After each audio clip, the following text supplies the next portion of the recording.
Tous les participants sont en mode écoute seul. Bonjour à vous tous, bon matin. Donc, il est 11 heures, on va débuter sans plus tarder. Alors, dans un premier temps, je me présente, Josée Béchard, je suis directrice de compte chez Gestisoft et évidemment, au nom de toute l'équipe, là, je vous souhaite la bienvenue et vous remercie de votre présence à notre webinaire GP 2016. Aujourd'hui, à l'agenda, donc, ce qu'on va couvrir, on va évidemment passer le roadmap, la vision de GP. On va survoler 10 des nouveautés Great Plains.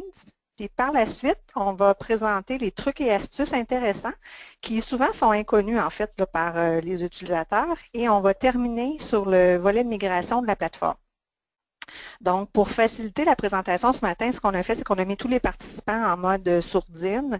Par contre, on vous invite bien sûr à nous transmettre vos questions en utilisant l'interface que vous voyez à la droite de votre écran et il nous fera plaisir d'y répondre à la fin de la présentation, donc sans aucun problème. Au niveau du roadmap de GP, donc la version 2016, si on fait un petit recul, annonçait majoritairement une avancée au niveau du BI, donc de l'intelligence d'affaires et de l'aspect mobilité avec le Web Client. Donc, ces modifications-là ont effectivement été bien livrées telles que prévues. Je vous dirais qu'à ce stade-ci, si on regarde au niveau des migrations à venir, des nouvelles versions à venir, pardon. Donc, il y a peu d'informations qui nous ont été fournies sur les nouveautés en tant que telles, mais clairement, il faut s'attendre à une meilleure intégration au niveau des add-ons, à du développement, bien sûr, sur l'intelligence d'affaires et aussi sur les fonctionnalités et les ajustements qui peuvent être demandés par les usagers en tant que tels. Au niveau des investissements, souvent, on se questionne à savoir, bon, la maintenance, à quoi elle sert, où est-ce que Microsoft s'en va avec tout ça. Donc, si on fait un recul puis qu'on regarde depuis 2015, clairement, la tendance converge vers les mêmes axes, en fait, soit la mobilité avec le Web Client, on veut un GP partout où vous êtes, et on continue, là, évidemment, de développer en ce sens-là, bien sûr. L'intelligence d'affaires avec le BI, le OData, et tous les autres outils qui sont orientés vers la productivité de l'entreprise, clairement, c'est là que Microsoft met ses efforts sur la plateforme GP.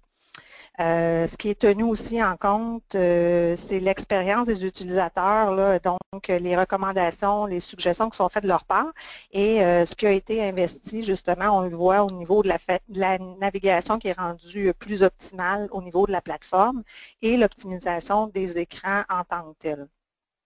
Alors aujourd'hui, le présentateur, c'est Sébastien Mercier, qui est conseiller ERP chez Gestisoft. Bien sûr, Sébastien, il œuvre auprès des clients dans le cadre des mandats d'implantation et de migration de la plateforme. Puis, c'est quelqu'un qui est très branché là, au niveau des outils d'information. Alors, sans plus tarder, je vais laisser place à Sébastien afin qu'il puisse débuter la présentation.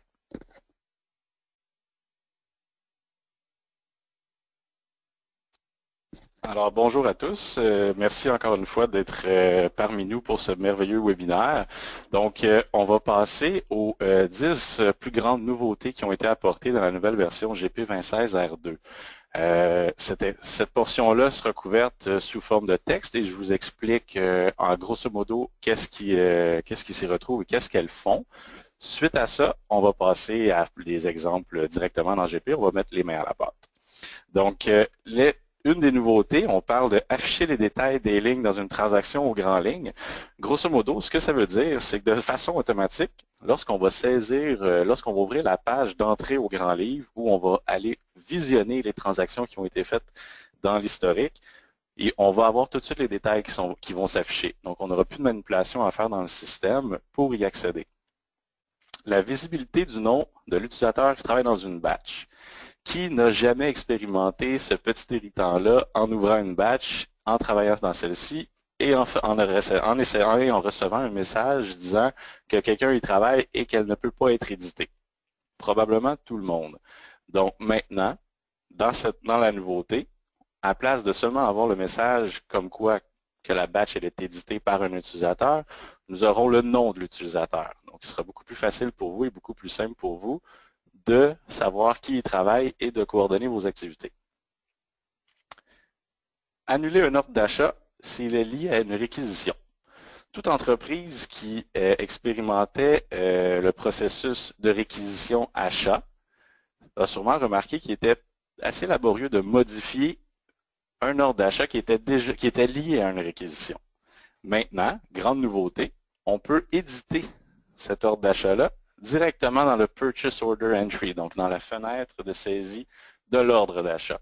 On peut modifier la quantité, on peut ajouter des quantités, donc très belle nouveauté. Relier une facture d'une carte de crédit avec la facture originale du fournisseur.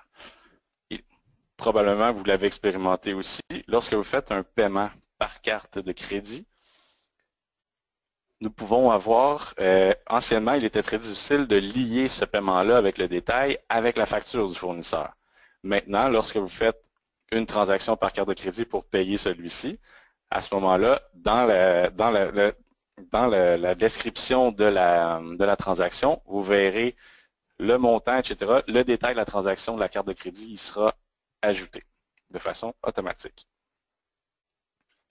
Avec SafePay, donc, on peut maintenant inscrire le nom que l'on veut sur un chèque. Donc, nous ne sommes plus obligés de choisir le nom qui est inscrit dans la carte de notre fournisseur au moment venu de le payer. Dans SafePay, on peut se créer un dossier qui ira chercher de façon automatique le nom qu'on va y avoir dit de mettre sur notre chèque. Donc, belle nouveauté, ça nous permet d'être un petit peu plus agile et ne pas avoir à modifier notre carte fournisseur à tous les coups. Lorsqu'on fait une réconciliation bancaire, avant, lorsqu'on lançait le processus de réconciliation, on était obligé de prendre aussi tout ce qui était en historique. En fait, ce n'est pas nous qui le prenions, mais le système le prenait lui-même. Donc, à ce moment-là, le processus était beaucoup plus long, car il prenait tout l'historique des transactions bancaires conciliées, transactions, les dépôts qui sont conciliés, les invalidités, etc.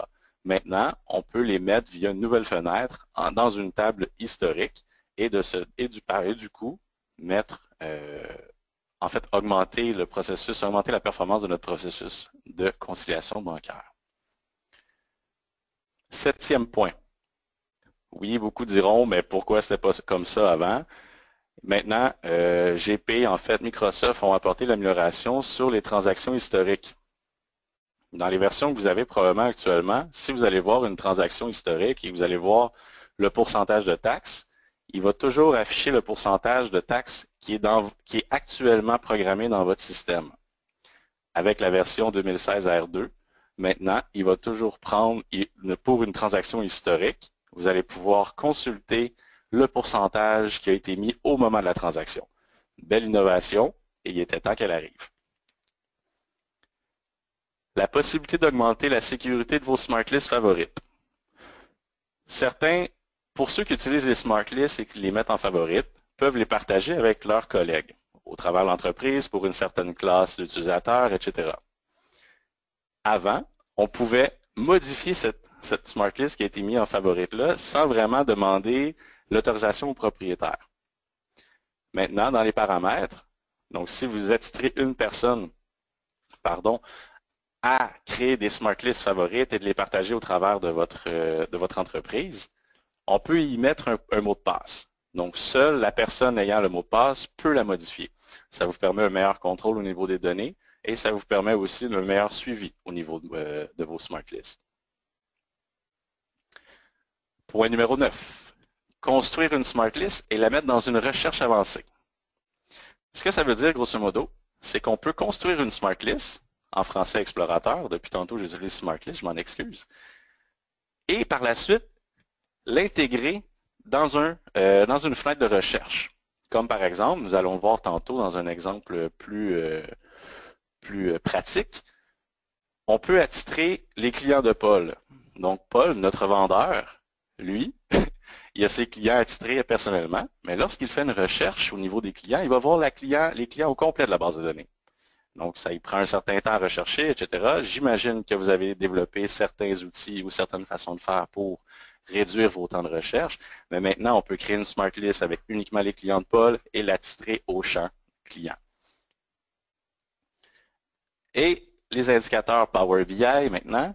Donc, je ne sais pas si tout le monde connaît Power BI, un nouvel outil de Microsoft. On y met beaucoup l'accent sur cet outil-là. Nous le verrons un petit peu plus tard.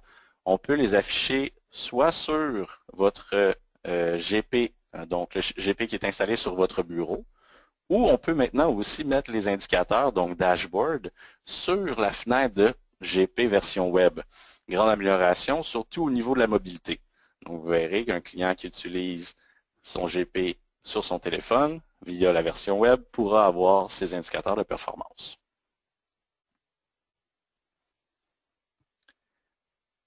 On passe aux trucs et astuces.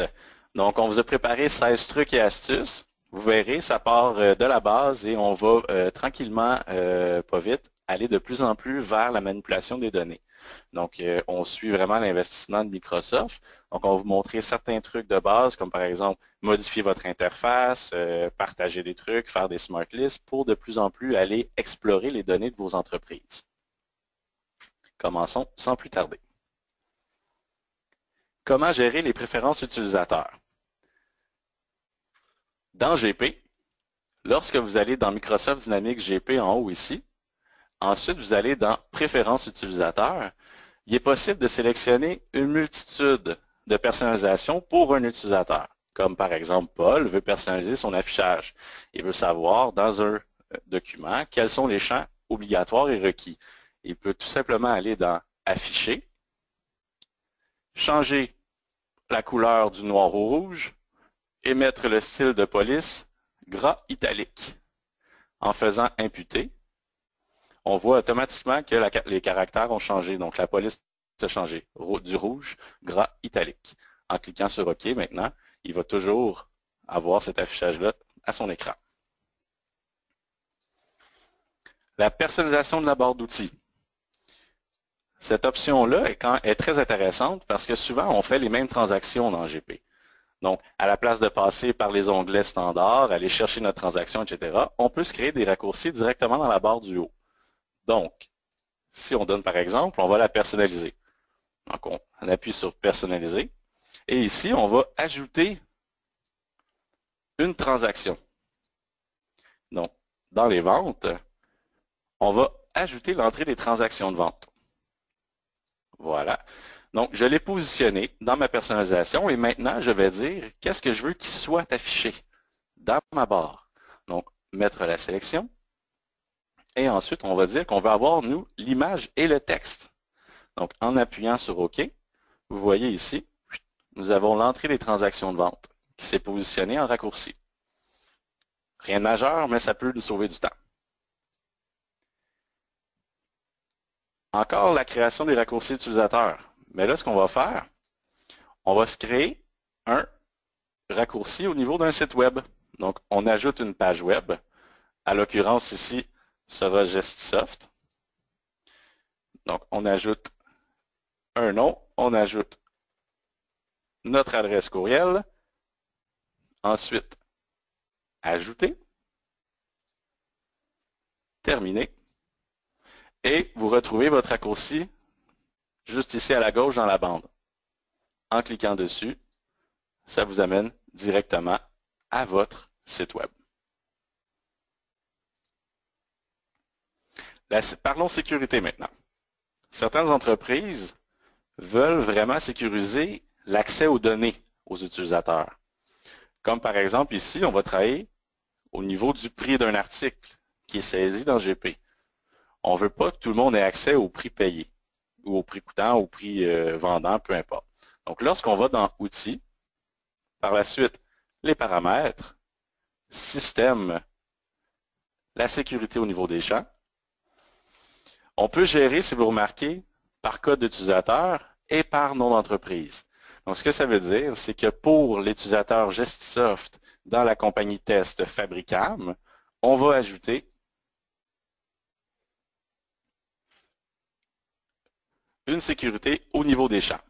Donc, suivant l'identification de notre sécurité et sa description, nous allons aller saisir le nom du produit.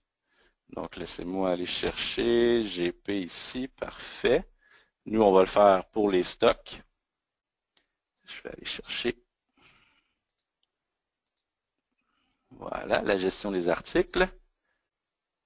Je veux, sur ma page principale de gestion des articles, aller cacher un champ. Donc, on va aller choisir le current cost. Donc, combien nous coûte l'article. Voilà. Par la suite, nous allons définir un mode de sécurité. Qu'est-ce qu'on veut qui arrive avec ce champ-là pour cet utilisateur-là? Donc, dans notre cas à nous, nous allons masquer les données. Et on enregistre. On ferme la fenêtre. Suite à ça, nous allons finaliser le paramétrage. Donc, nous allons cliquer dans la boîte à gauche du champ personnalisé. Il est automatiquement relié à Fabricam, étant donné que c'est la seule compagnie, et Gestisoft, car il était souligné. Nous faisons appliquer et OK. Donc voilà, maintenant, lorsque l'utilisateur Gestisoft dans la compagnie Fabricam ira dans la carte d'items, il ne verra plus le montant coûtant pour les items. Fusion des comptes clients. Je vous mets en contexte. Nous avons plusieurs clients dans nos bases de données et l'un de nos clients achète un compétiteur qui se retrouve à être un des clients aussi. Donc souvent, ce qui arrive, ils vont fusionner eux leurs livres, donc tous les revenus et les dépenses vont s'intégrer dans une seule compagnie. GP nous permet de faire cette fusion-là aussi. On va explorer un petit peu la fonction. Microsoft Dynamics GP, outils, utilitaire, et on va aller dans modificateur et combinateur de clients. C'est très très simple comme option, mais souvent ça peut nous casser beaucoup de mots de tête. Donc on peut sélectionner qu'est-ce qu'on veut modifier. Est-ce qu'on veut combiner le client, modifier le client? Est-ce qu'on veut tout modifier, tout intégrer ou seulement les articles ouverts, les soldes à reporter, etc. Nous choisissons notre premier client qui est l'acheteur. Sélectionné. Et la destination, pardon, j'ai inversé. Donc, la compagnie achetée qui s'en va vers le client qui a acheté l'autre. Et nous appuyons sur exécuter. Un petit message veut simplement nous aviser, est-ce que vous voulez vraiment poursuivre? Parce que c'est quand même une transaction qui est assez importante dans le système. Donc, on appuie sur continuer. Et voilà. Donc, je n'ai pas vraiment de résultat à vous démontrer. Simplement vous dire que maintenant, les deux clients sont combinés. Envoi de messages aux utilisateurs. On a tous un peu de maintenance à faire dans GP ou lorsqu'on a un problème, des fois, on a besoin d'une exclusivité. Mais comment faire pour rejoindre facilement et rapidement tous nos utilisateurs qui sont en travail présentement? Très simple, une fonction nous permet d'envoyer un message automatisé. En fait, ce n'est pas un message automatisé, c'est un message que nous allons programmer et que nous allons envoyer par la suite aux utilisateurs. Donc, juste à suivre le chemin suivant, outils, utilitaire, système, envoyer un message aux utilisateurs. Nous allons sélectionner d'envoyer un message uniquement aux utilisateurs qui sont connectés actuellement. On doit faire une maintenance rapide, etc. Nous saisissons notre message. OK. Et voilà, le message apparaît. Donc, on a envoyé maintenant un message à tous nos utilisateurs. Comme par exemple, on aurait pu saisir un message, s'il vous plaît, veuillez vous déconnecter à midi, nous devons redémarrer le serveur. Exemple. On appuie sur OK. Pardon. Les pièces jointes maintenant. Dans un document de vente, un document d'achat, peu importe, souvent on doit inclure des pièces jointes. Comme par exemple un contrat. On vient de signer un contrat avec un client. On veut le mettre sur notre ordre d'achat. On peut le faire. Donc simplement, aller activer la fonction si ce n'est pas déjà fait. Donc outils, paramètres, sécurité, paramètres de pièces jointes des documents. Nous activons la fonction et vous pouvez remarquer dans la fenêtre, il y a une multitude d'options. Donc, pour le bien de la présentation, on va simplement vous dire que vous pouvez faire suivre la pièce jointe avec le document principal du début jusqu'à la fin du processus. Chose qui peut être très intéressante à des fins de consultation. On appuie sur OK. Donc, on va créer un document de vente. Ici, donc, entrée des transactions de vente. Nous allons sélectionner un document. Et voyez-vous, en haut, vous avez l'onglet « Joindre », identifié avec le trombone. En cliquant sur celui-ci, la fenêtre des pièces jointes s'ouvre. On clique sur « Joindre ». Nous choisissons notre document. Nous appuyons sur « Ouvrir » et voilà. Notre document est maintenant en pièce jointe. Donc, à chaque fois dans votre processus qu'une personne veut consulter l'information, elle y aura accès.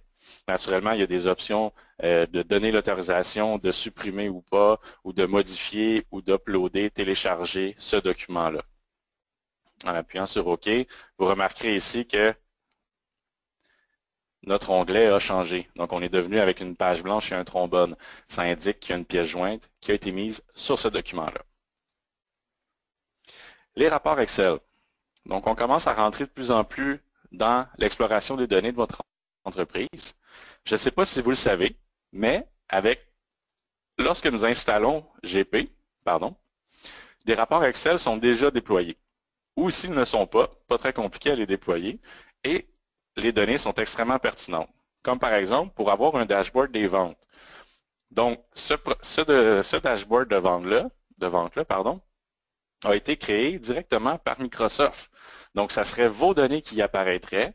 Vous n'avez pas eu de travail à faire et c'est vraiment interactif. Vous pouvez les sauvegarder et c'est des données en temps réel qui y affichent. Donc, vous avez simplement à rafraîchir, à utiliser la fonction rafraîchissement d'Excel et puis vous allez avoir vos données à jour. Explorateur en Excel. Donc, pour certains qui n'utilisent pas la fonction Excel ou les rapports Excel et qui se construisent des Smart Lists en anglais, on peut très facilement aller Explorateur, choisir une Smart List. Donc, en fait, je vais prendre le temps d'expliquer, peut-être qu'il y a du monde qui ne savent pas c'est quoi une Smart List. Une Smart List est un outil de GP pour aller explorer vos données GP. Ce qui est très, très intéressant dans la fonction que je vous montre, si je veux faire sortir ma liste de clients, donc j'appuie sur l'étoile, ça me sort la liste complète. De façon très, très simple, en appuyant sur le bouton Excel en haut ici, je viens d'exporter cette liste de clients dans Excel. Donc, il est très facile pour vous de travailler dans votre Excel avec des filtres, avec ce que vous voulez, d'ajouter des chiffres et tout. Et une Smart List est vraiment personnalisable. Vous pouvez vous en créer une avec les données que vous désirez.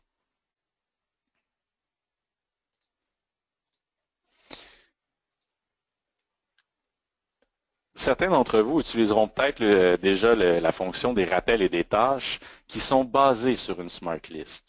Ce que ça fait, c'est qu'avec des données du système en temps réel, nous pouvons nous créer des tâches. Donc, vous voyez ici dans l'onglet, je n'ai pas de tâches ni de rappel de créer.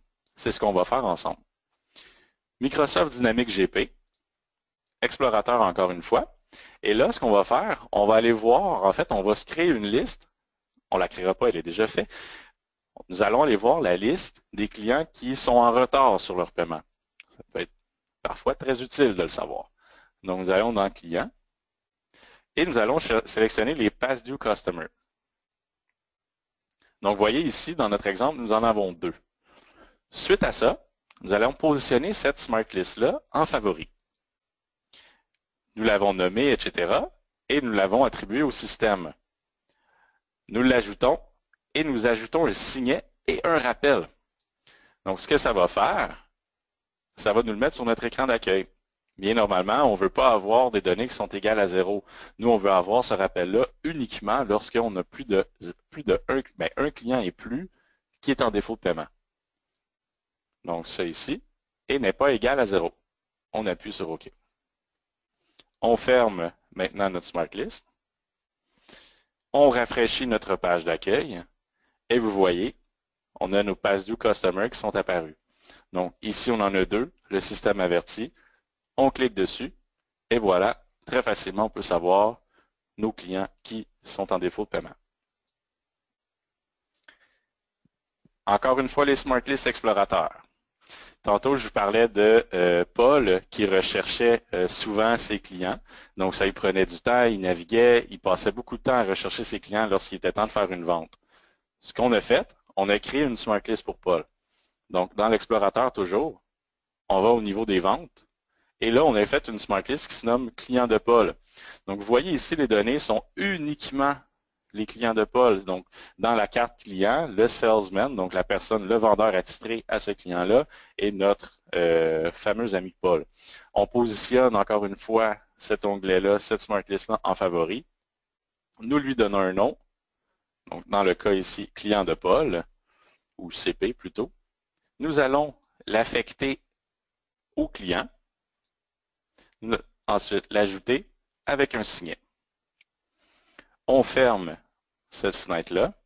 Et maintenant, pour vous montrer comment ça réagit, nous allons aller dans un document de vente. Donc, Paul doit créer un document de vente. On donne un numéro à notre document. Et en cliquant sur le lookup, donc la recherche de clients, une dernière petite fonction à faire, on doit aller mettre le filtre. Donc, dans le concepteur SmartList, nous crions sur CP. Donc, ça, c'est la SmartList que nous avons créée. Et voyez-vous, maintenant, l'écran s'est ajusté. On a uniquement les clients de Paul qui apparaissent. C'est une fonction qui peut sauver énormément de temps à vos personnes. Les workflows. GP possède une fonction workflow qui est très, très pertinente. Donc, vous pouvez faire des workflows pour les finances, pour les achats, pour les ventes, pour la création d'un fournisseur, etc. Vous avez beaucoup, beaucoup, beaucoup de possibilités. Ici, notre workflow est déjà fait. Ce que je veux vous montrer, c'est dans le système comment on peut interagir avec ce workflow-là. Donc, en cliquant sur les achats, on va créer une demande d'achat ou une réquisition dans le domaine. Donc, on crée une réquisition d'achat, on saisit, comme normalement, un numéro d'article, on appuie sur OK. Ensuite, un code de location et ensuite, un fournisseur. L'utilisateur qui, lui, crée la demande d'achat va appuyer sur Soumettre. Il aura l'occasion de rentrer des commentaires s'il veut. Donc, des commentaires par rapport à la soumission qu'il demande, pas la soumission, pardon, mais à la réquisition d'achat qu'il demande de faire. Ensuite, en appuyant sur Soumettre, la personne qui est attitrée à la tâche d'accepter, refuser ou bien de déléguer la réquisition recevra un courriel. Donc, nous, on a pris le courriel, mon courriel à moi, de Sébastien Messier. Et voilà, j'ai You have a new task assigned. Donc, j'ai une nouvelle tâche qui m'était assignée. Je reçois un courriel. Et de par ce courriel-là, je peux accepter, refuser ou bien déléguer cette tâche-là à quelqu'un d'autre. Dans le cas-ci, on va approuver. Donc, approuver la tâche. Tout de suite, une page Internet s'ouvre comme dans le GP Web Client. Je pourrais à mon tour saisir des commentaires que la personne recevrait aussi. Et j'appuie sur Approve. Et voilà, on a notre message avec le crochet vert pour nous dire comme quoi que cette transaction-là a été approuvée. Belle fonction, ça peut réduire beaucoup de temps, ça peut améliorer en fait vos performances au niveau des processus d'affaires. Avant de passer au Data Service, il n'y a pas seulement nous qui travaillons, vous aussi, on va vous envoyer un petit sondage sur lequel on va vous sonder finalement sur quels sont les outils de rapport que vous utilisez actuellement en entreprise.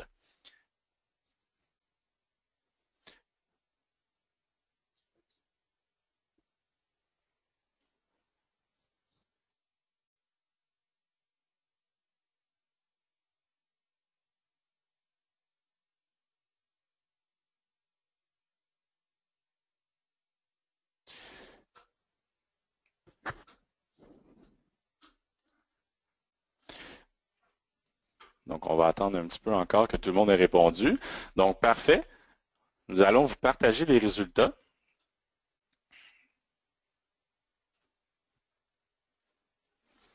Donc, actuellement, quels sont les outils? Donc, on voit beaucoup de monde utilise les rapports SQL. Les SmartLists sont très populaires aussi. Management Reporter à 44%. Power BI et Excel, notre fameux Excel. C'est bien, parfait, excellent, très bon outil. Donc, on va vous en faire découvrir un autre, le Power BI, qui est à 13%. On va poursuivre avec le OData. Génial. Merci beaucoup. OData, qu'est-ce que c'est? Pour certains, c'est un mystère, pour d'autres, un peu moins. Le OData, sans rentrer dans les détails, c'est un protocole de partage de données. Donc, GP, dans la nouvelle version 2016 R2, nous permet maintenant facilement de partager ces données-là et aussi de façon très sécurisée. Faisons un exemple. Dans GP, on a une demande pour avoir accès aux données pour le sommaire des comptes. Donc, notre administrateur au data passera par outils, ensuite les paramètres, les services, au data et sources de données. GP nous permet de choisir une multitude de sources de données. En fait, la source est la même, c'est notre base de données. En fait, c'est le type de données qui sera partagé. Dans notre cas ici, on va partager un affichage, donc une vue qui a été créée dans GP, qui se nomme Account Summary. Donc, on va avoir le sommaire de nos comptes. Donc, on appuie sur OK. Par la suite, en passant, on peut sélectionner plusieurs vues en même temps.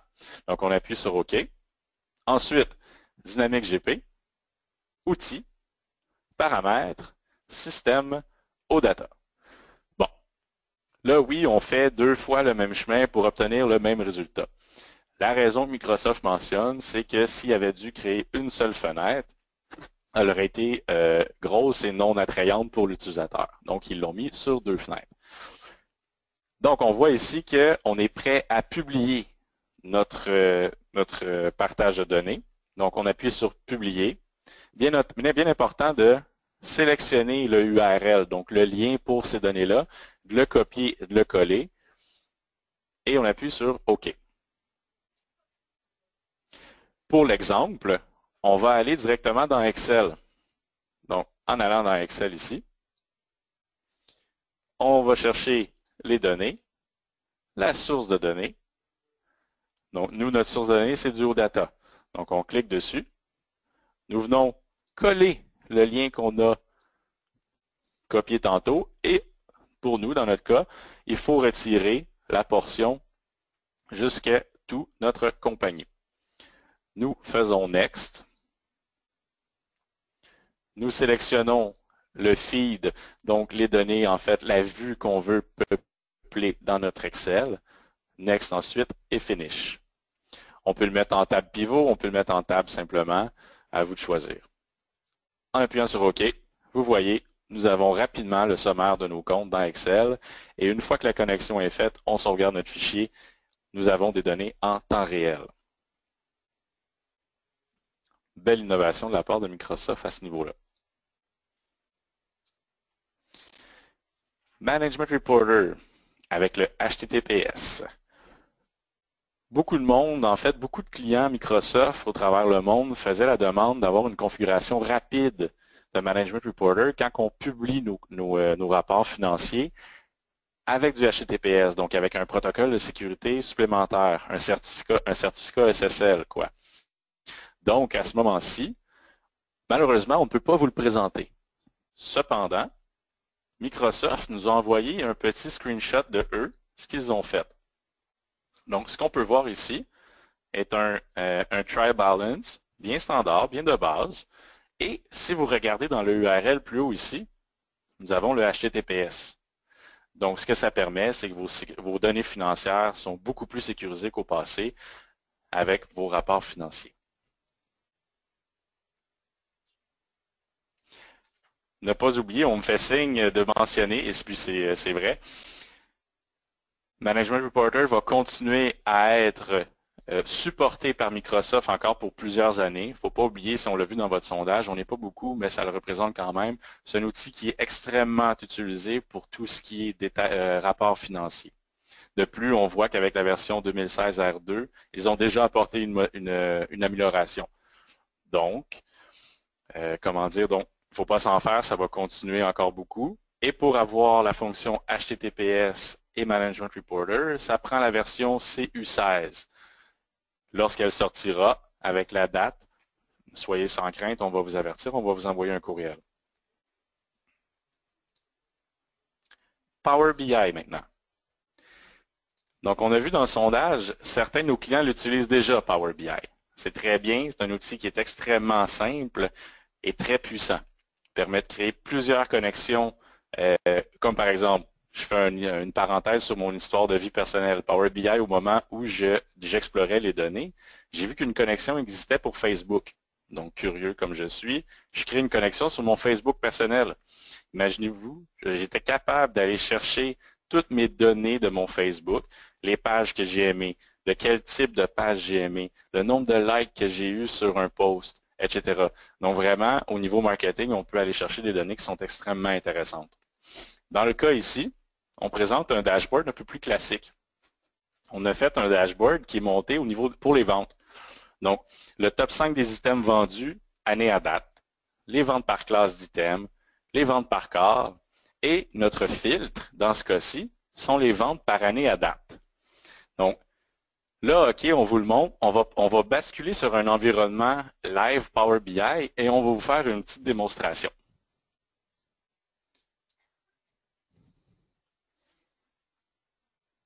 Voilà. Donc ici, nous sommes présentement sur le Power BI Desktop. Comme j'ai mentionné plus tôt, ce dashboard-là est présenté avec le filtre des ventes année à date. Donc, vous pourrez remarquer l'interaction qu'on a. Pardon.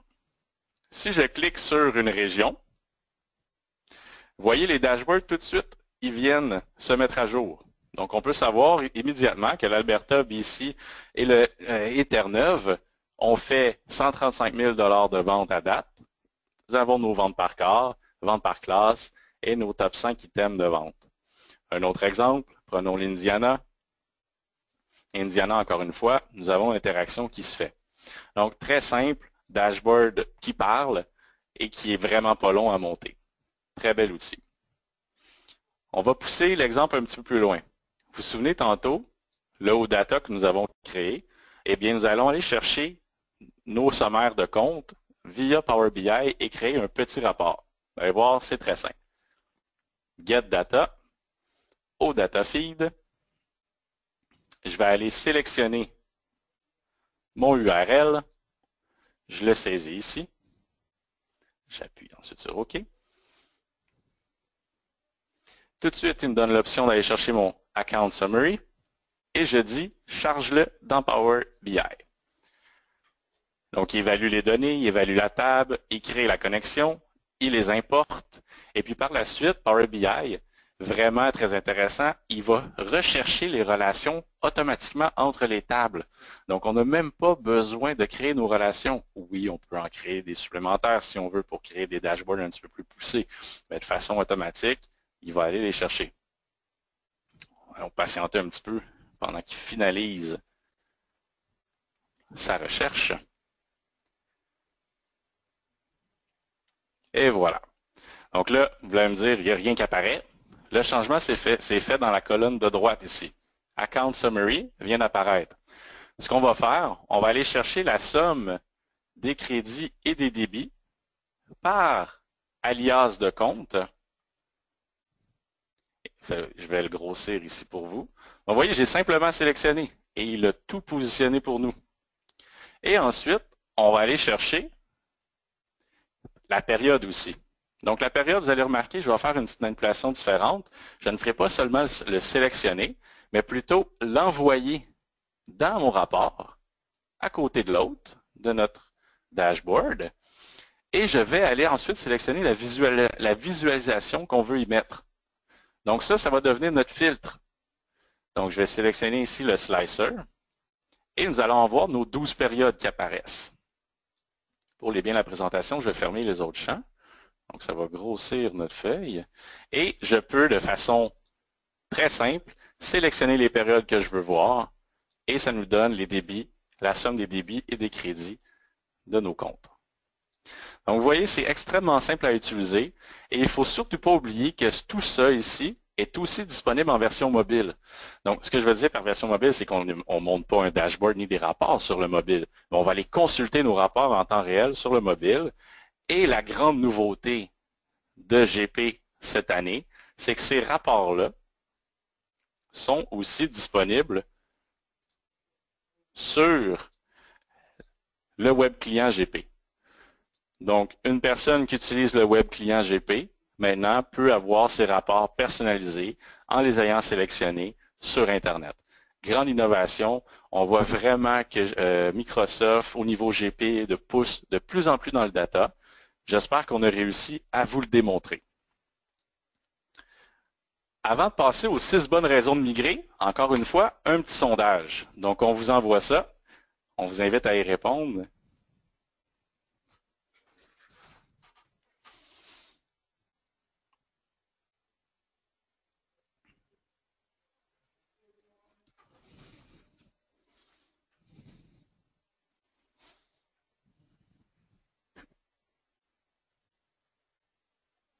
Ce ne sera pas bien long. On est en train d'attendre les réponses.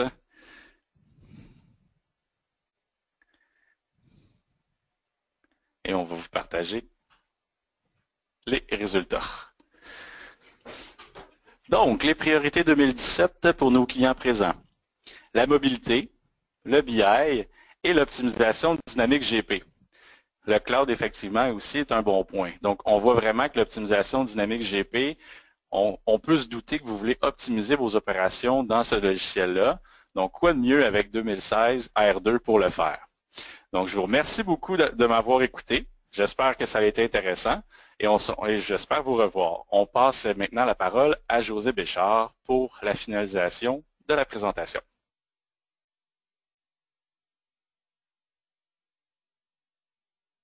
Donc, merci beaucoup, Sébastien. C'est très pertinent, très apprécié. Alors, écoutez, pour revenir sur les points de migration, en fait, on en a noté 6 au niveau de ce qui peut être retenu. Alors, c'est sûr qu'il serait illusoire là, de penser que chacune des versions comporte des changements majeurs qui peuvent nous forcer à migrer. Par contre, nous recommandons, nous, ici, de migrer à un rythme peut-être de 2 ou 3 versions. En fait, ce que ça permet, c'est que les bénéfices sont surtout axés sur l'ensemble des nouveautés et clairement, là, les usagers en tirent un avantage parce qu'il y a un ensemble de nouvelles fonctions.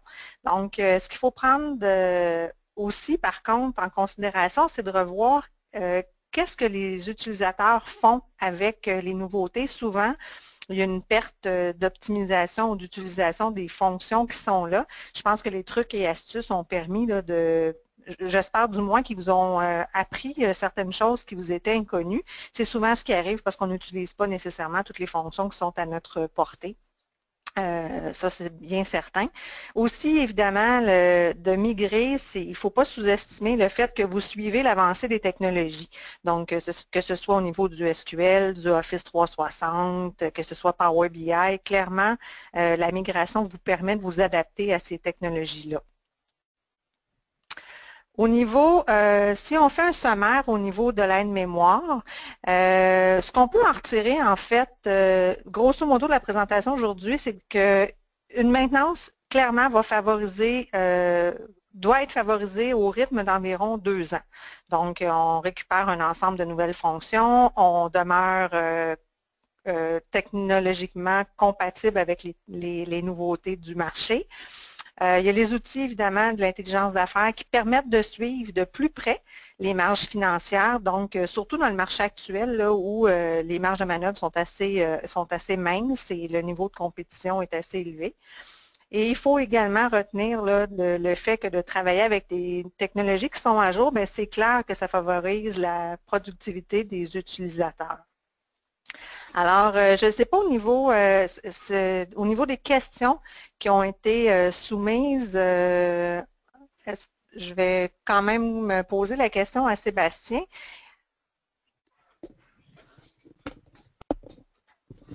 Oui, désolé, on se passe le casque d'écoute avec le micro. Donc, merci beaucoup de votre participation. Merci, José. C'est très bien. On va maintenant passer à l'étape des questions. Donc, on a une question sur le chat. Quel est l'impact sur la base de données lors de la migration de 2013 à 2016? Très bonne question. Donc, c'est sûr qu'au niveau SQL, vous allez devoir faire les modifications nécessaires sur le logiciel.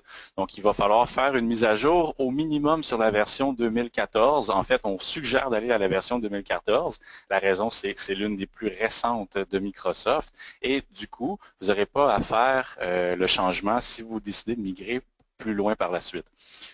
Donc, merci beaucoup pour la question. Nous avons aussi une autre question au niveau du cloud. Qu'est-ce qui se passe GP et le cloud? Actuellement, la solution, le logiciel n'est pas cloud. Par contre, nous avons beaucoup de clients qui ont fait l'installation sur des machines Azure, qui est un cloud hébergé de Microsoft. Donc, en soi, aucune installation n'est nécessaire sur leur environnement à eux. Merci beaucoup aussi pour cette question-là. Donc, c'est ce qui mettrait fin au webinaire. Je vous remercie beaucoup. Je repasse la parole à José. Voilà, merci beaucoup. Donc, ça conclut notre présentation. J'espère que vous avez apprécié.